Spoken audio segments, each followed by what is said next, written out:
আসসালামু আলাইকুম, সবাইকে স্বাগতম জানাচ্ছি আজকের ক্লাসে। তোমরা যারা যুক্ত আছো আমাকে ঠিকমতো শুনতে আমি দিতে পারছি কিনা জানাও। আমরা আজকে পড়ব হচ্ছে আমাদের যে রেখা বা চিত্রের সাহায্যে ভারসাম্য দামক পরিমাণ, এখান থেকে আমরা আজকে আলোচনা করব। তো সবাই ঠিক চলে আসো। শিক্ষার্থীরা, আমাদের আজকে ক্লাসে আমরা রেখার সাহায্যে ভারসাম্য দামক পরিমাণ এটা আমরা আজকে আলোচনা করব, ঠিক আছে? তো সবাই ঠিক চলে আসো। তোমাদের বন্ধু বান্ধব থাকলে তাদের একটু শেয়ার করে দাও যাতে তারা যুক্ত হতে পারে আমাদের সাথে, ঠিক আছে? এই ব্যাচে যারা যুক্ত আছে আর কি।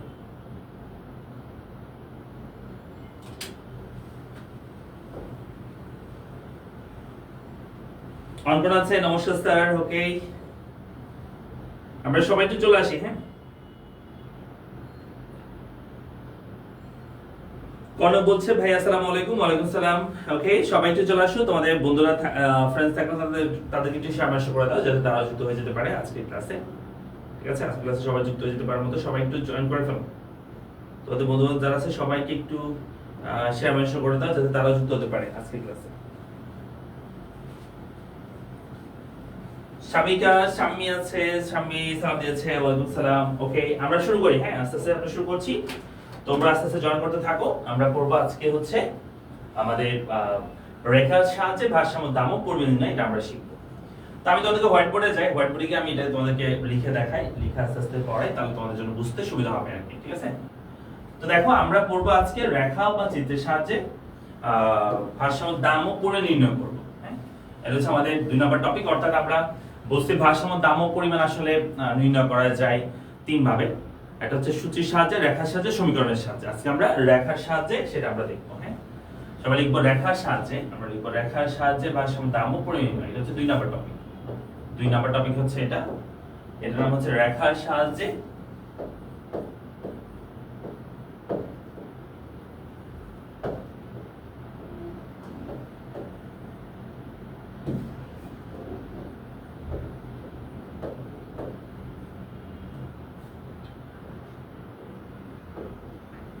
রেখার সাহায্যে ভারসাম্য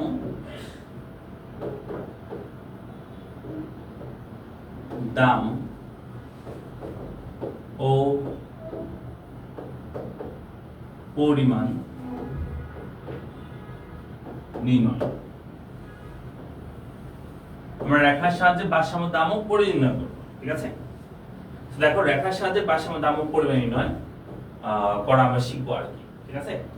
তো এটা আমরা কিভাবে করতেছি, ফার্স্টে আমরা দেখো, আমাদের পরীক্ষায় একটা সূচি দেওয়া থাকবে।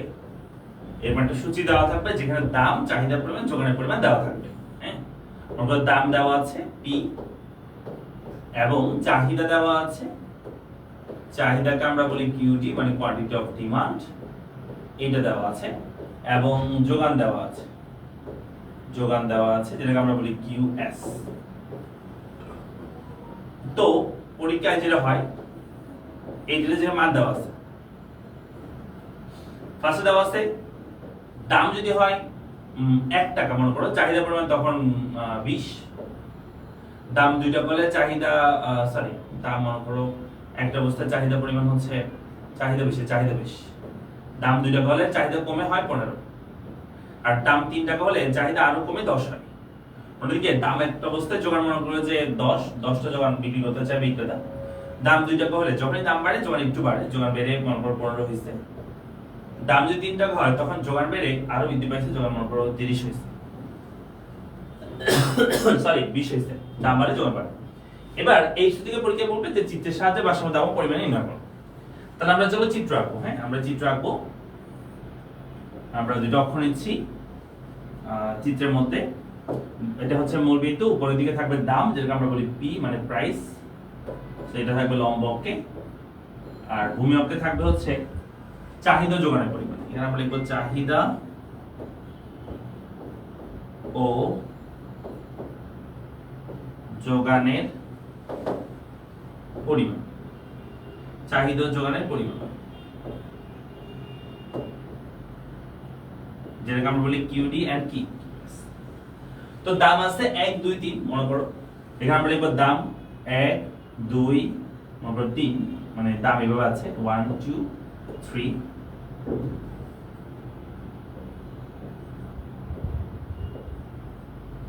আর চাহিদা ও যোগানের পরিমাণের মধ্যে এখানে আছে যে চাহিদা যোগানের পরিমাণের মধ্যে সর্বনিম্ন আছে 10 সর্বোচ্চ আছে কত 20। তাহলে এখানে আমরা লিখতে পারি যে 5 5 করে ধরো, তাহলে হবে 5 10 15। আচ্ছা আর একটু বড় করে দিলে 20 ছোট হয়ে যাচ্ছে। 5 10 15 20 ধরলাম, হ্যাঁ 5 পর্যন্ত হবে 5 করে, 5 10 15 20। এবার চলো আমরা বিন্দুগুলো বের করি, মানে একটা একটা আমরা রেখা আঁকবো আর কি। ফার্স্টে আমরা চলো হচ্ছে চাহিদা রেখা আঁকি, হ্যাঁ। তো দাম 1, চাহিদা হচ্ছে 20। এই চিত্রের মধ্যে ফার্স্টে চাহিদা রেখা আঁকবো, দাম 1, চাহিদা হচ্ছে 20। আচ্ছা এটা 20 হবে।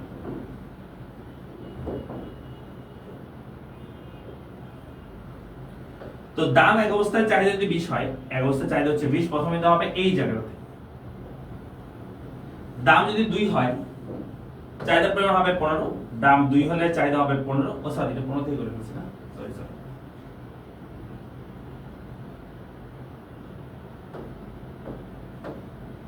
দাম 1 হলে চাহিদা হবে 20। দাম 2 হলে চাহিদা পরিমাণ হবে 15। দাম 2 হলে চাহিদা পরিমাণ হবে 15, এটা হচ্ছে আমাদের দ্বিতীয় বিন্দু। দাম 3 হলে চাহিদা পরিমাণ হচ্ছে 10। দাম 3 হলে চাহিদা হচ্ছে 10। এরপর বিন্দু হচ্ছে এখানে। এবার এই সকল বিন্দু আমরা যদি যোগ করে দিই, তাহলে যে রেখাটা পাবো সেটা হচ্ছে আমাদের ডি প্রাইম বা ডিমান্ড রেখা। হ্যাঁ, চাহিদা রেখা আমরা পাচ্ছি। এই যে দাম এবং চাহিদা নিয়ে, দাম 1 হলে চাহিদা 20, দাম 2 হলে চাহিদা 15, দাম 3 হলে চাহিদা 10। তাহলে দামের উপর চাহিদা মিলে এটা হচ্ছে ডি প্রাইম ডিমান্ড রেখা আমরা পাচ্ছি। এবার আসো আমরা যদি এই চিত্রের মধ্যে সেম চিত্রের মধ্যে আমরা যদি সাপ্লাই রেখাটাও করি, এটা হচ্ছে আমরা চাহিদা রেখা, যোগান রেখাটা যদি আমরা এই চিত্রের মধ্যে আঁকি তাহলে কি হবে? হ্যাঁ, চলো আমরা দেখি। যোগান রেখা যদি আমরা এই চিত্রের মধ্যে করি তাহলে কি হবে? তাহলে যোগান রেখা যদি এই চিত্রের মধ্যে করা হয়, দাম 1, যোগানের পরিমাণ তখন 10। এই যে দাম 1 হলে যোগান 10, প্রথমে দেওয়া হবে এই জায়গাটাতে, কেমন এখানে দাম 1 যোগান 10। দাম 2 হলে যোগানের পরিমাণ 15। দাম 2 হলে যোগানের পরিমাণ 15, দ্বিতীয় বিন্দু হবে এই জায়গাটাতে। দাম 3 হলে যোগানের পরিমাণ 20। দাম 3 হলে, এটা অনেকেই পারে না, এই যে দাম 3 এর সাথে যোগান 20, 3 এর সাথে 20, তাহলে এই যে দাম 3 এর সাথে যোগানের পরিমাণ 20, যেখানে সেখানে আমরা যাব, এই যে এখানে হবে বিন্দুটা। এবার এই তিনটা বিন্দু আমরা যোগ করে দিলে যে রেখাটা পাবো সেটা হচ্ছে এসএস প্রাইম বা সাপ্লাই রেখা। তাহলে আমরা যোগান চাহিদা রেখা পেয়েছি ডিডি প্রাইম, এবং সাপ্লাই রেখা হচ্ছে এসএস প্রাইম আমরা পেয়েছি। তো দেখো মনে রাখবা, যখনই তুমি দেখবা চাহিদা বা যোগান রেখাটা একটা রেখা অন্য রেখাকে ছেদ করতেছে একটা নির্দিষ্ট জায়গায়, সেখানে কিন্তু দুটো মানে কি হবে? সমান হবে। মানে চাহিদা বা যোগান যেখানে ছেদ করবে এক জায়গায়, সেখানে মূলত কি হবে? সেখানে মূলত ভারসাম্য হবে। হ্যাঁ, মানে ছেদ যেখানে করবে আর কি। তাহলে ওই পয়েন্টটাকে আমরা বলি মূলত ভারসাম্য বিন্দু। কি বিন্দু? তাহলে এখানে আমাদের ভারসাম্য বিন্দু হচ্ছে এইটা, মনে হয় এটা হচ্ছে ভারসাম্য বিন্দু, এই বিন্দু, যেখানে আমাদের চাহিদা বা যোগানকে সেট করতেছে। এই অবস্থায় তুমি দুটো জিনিস পাবা, একটা হচ্ছে ভারসাম্য দাম। তো এই চিত্রের মধ্যে তুমি যদি বলো ভারসাম্য দাম কত, তাহলে আনসার হচ্ছে তুমি দেখবা ডিমান্ড বক্স আমরা যেখানে ক্রস করছে সেখানেই এই পাশে আসলে দামের দিকে আসলে ভারসাম্য দাম পাবা। তো এই চিত্রের মধ্যে ভারসাম্য দাম, যেটাকে আমরা বলি পি বার, ভারসাম্য দাম পি বার, সেটা হচ্ছে ভারসাম্য দাম হচ্ছে 15 টাকা। আবার আমি যদি বলি ভারসাম্য পরিমাণ, যদি বলি ভারসাম্য পরিমাণ, সেটাকে আমরা বলি কিউ বার। ভারসাম্য দাম হচ্ছে 10 টাকা, ভারসাম্য পরিমাণ হচ্ছে কিউ বার, সেটা হচ্ছে সরি উল্টা আমরা লিখতেছি না সবসময়। ভারসাম্য দাম হচ্ছে 2 টাকা, সরি 2 টাকা। ভারসাম্য দাম হচ্ছে 2 টাকা, আর ভারসাম্য পরিমাণ হচ্ছে 15 একক। ভারসাম্য দাম হচ্ছে 15 একক আমরা লিখি। হ্যাঁ, একক আমরা লিখি।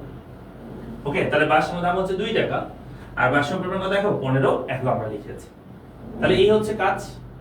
এবার আমাদেরকে যেটা করতে হবে সেটা হচ্ছে আরো কয়েকটা বিষয় তোমাদেরকে, মানে জাস্ট ভারসাম্য দাম পরিমাণ বলে দিলাম আর কি, কিন্তু এখানে মূলত তোমাকে আরো কিছু বিষয় ব্যাখ্যা করতে হবে, সেই বিষয়গুলো আমি একটু বলি।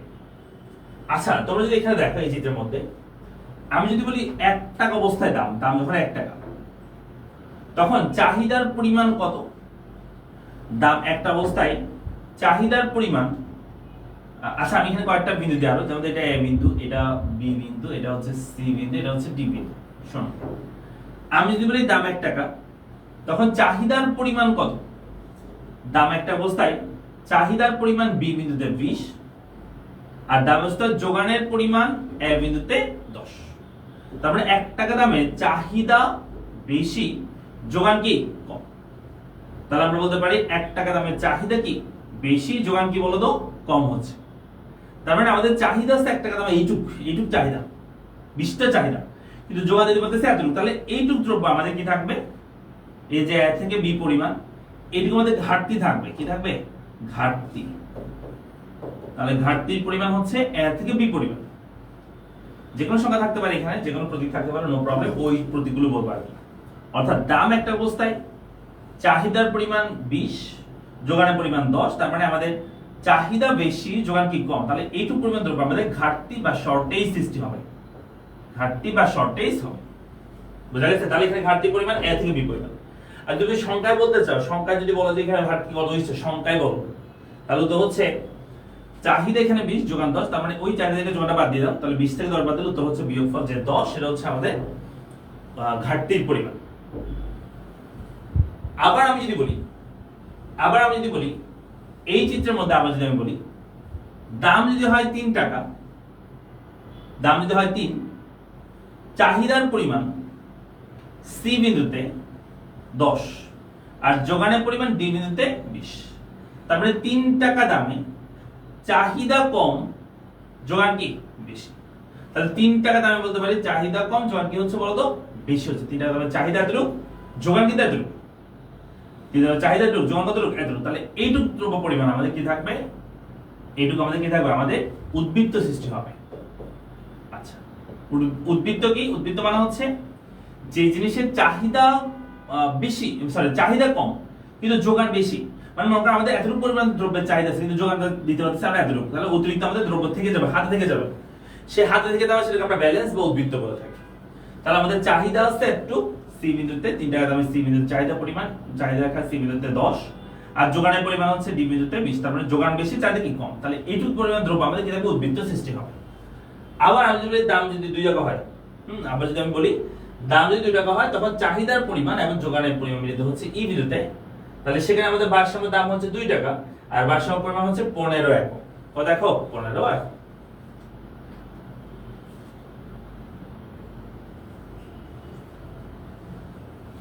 তাহমিম ইসলাম ওকে আছে, সালাম দিয়েছে, ওয়ালাইকুম সালাম। কি অবস্থা তোমাদের সবার?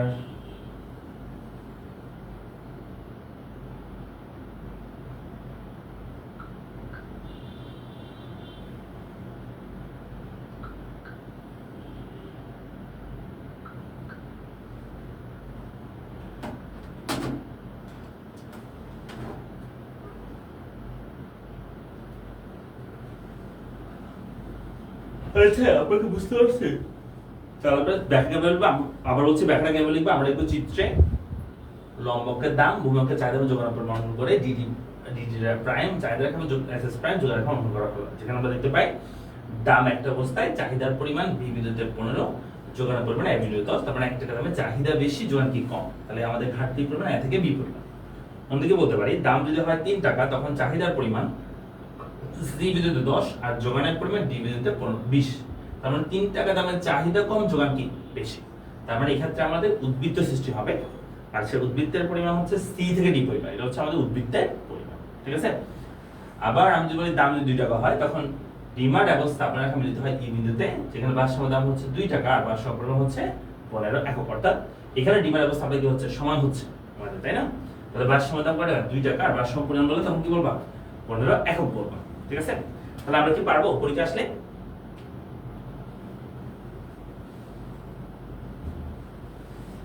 ভাই ঈদের ছুটি কখন থেকে শুরু হবে? আজকে কত তারিখ? আজকে হচ্ছে তোমাদের বুধবার, তাই না?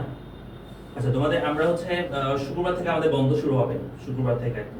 তো তোমাদের হয়তো আরেকটা ক্লাস হইতেও পারে, নাও হইতে পারে, হ্যাঁ এরকম আর কি।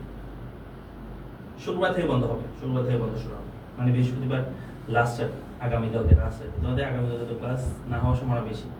যদি হয় তাহলে একটা নিব ক্লাস, আর না হলে বন্ধ হবে আর কি, তোমাদের বন্ধ শুরু হবে, ঠিক আছে?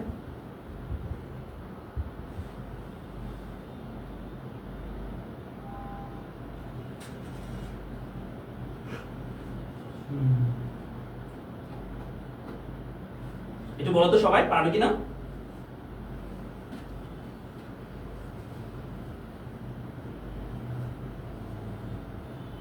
আচ্ছা ঘাটতিটা আবার একটু বলেন। আচ্ছা ঘাটতি হচ্ছে তুমি দেখো 1 টাকা দামে তোমার চাহিদা হচ্ছে বি বিন্দুতে 20, মানে 1 টাকা দামে তো এতটুকু পূর্ণ চাহিদা আছে, কিন্তু তোমার যোগান আছে এতটুকু পরিমাণ, যোগান আছে এতটুকু, তাহলে এইটুকু পরিমাণ দ্রব্য কম আছে না, এটাকে আমরা ঘাটতি বলছি। মানে ডিমান্ড আছে একটু, কাস্টমার অনেক বেশি কিন্তু যোগান নাই, সেই অনুযায়ী তাহলে এটুকু আমাদের দ্রব্যের ঘাটতি পড়বে।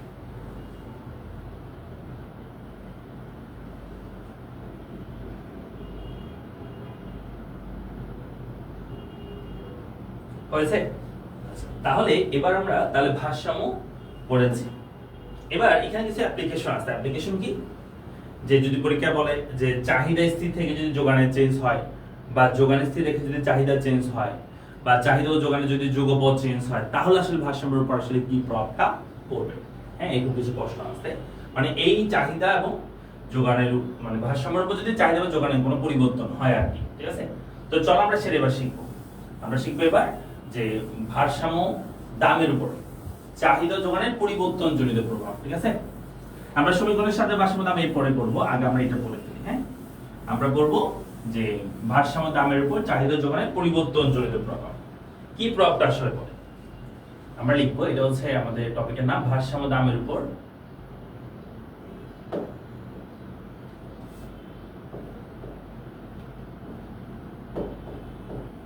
ভারসাম্য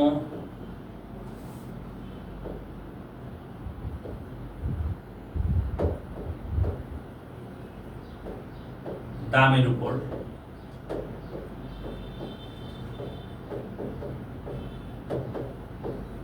চাহিদা ও যোগানের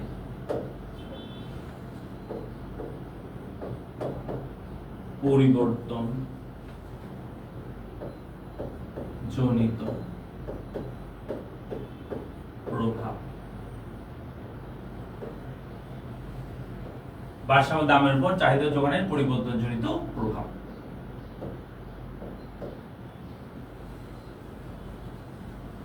তো দেখো ভারসাম্য দামের উপর চাহিদা যোগানের পরিবর্তন জনিত প্রভাব মূলত আমরা পাবো, সেটা হচ্ছে এরকম তিনটা এখানে প্রভাব হইতে পারে। একটা হচ্ছে চাহিদা স্থির থেকে যোগানের পরিবর্তন, যোগান স্থির থেকে চাহিদার পরিবর্তন, আর একটা হচ্ছে চাহিদা যোগানের যৌগপৎ পরিবর্তন। হ্যাঁ, আমরা ফার্স্টটা আগে লিখি। ফার্স্ট হচ্ছে চাহিদা স্থির রেখে মনে করো চাহিদা, হ্যাঁ চাহিদা স্থির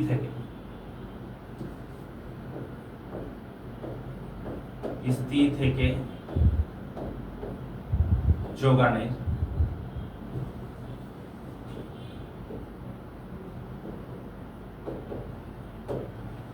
পরিবর্তন, এটা একটা।